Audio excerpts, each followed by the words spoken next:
अगर आप भी चाहते हैं ANC भोजपुरी म्यूजिक के ऑडियो वीडियो सबसे पहले आप तक पहुंचे तो लाल बटन को दबा के चैनल को सब्सक्राइब जरूर करें और साथ में बेल आइकन दबाना ना भूलें।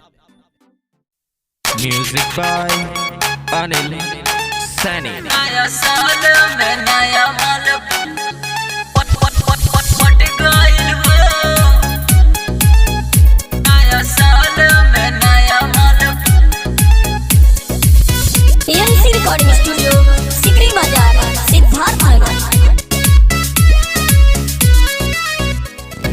नया नया माल देखा आइल बड़ुए, नया ही साल के जोगाड़ बड़ुए। सुना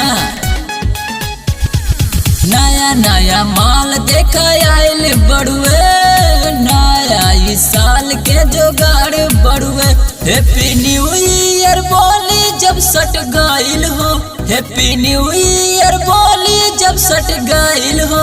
नया साल में नया माल पट गइल हो, नया साल में नया माल पट गइल हो।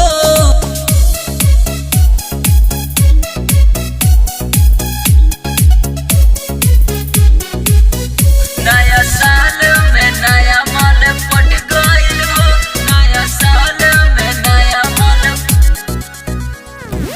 मुर्गा के पार्टी रहे खैनी भर पेट हो, बिया बेचैन करे खातिर वो भेंट हो। चल ना रे देखा जाए। मुर्गा के पार्टी रहे खैनी भर पेट हो, बिया बेचैन करे खातिर वो भेंट। देखे ग्रीटिंग कार्ड हमरा के हंस गइल हो, देखे ग्रीटिंग कार्ड हमरा के हंस गइल हो। नया साल में नया माल पट गइल हो, नया साल में नया माल पट गइल हो।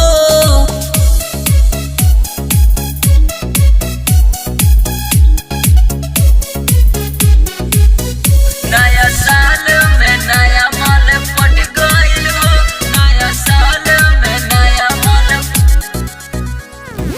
समुद्री हाथी देखा हो गइल प्यार हो, अनिल देखा रहा तारे बेकरार हो। अनिल देखा रहा तारे बेकरार हो। समुद्री हाथी देखा हो गइल प्यार हो, अनिल रहा तारे हरदम बेकरार। माधव कहा तारे दिलवा में धस गइल हो, माधव कहा तारे दिलवा में धस गइल हो। नया साल में नया माल पट गइल हो, नया साल में नया माल पट गइल हो।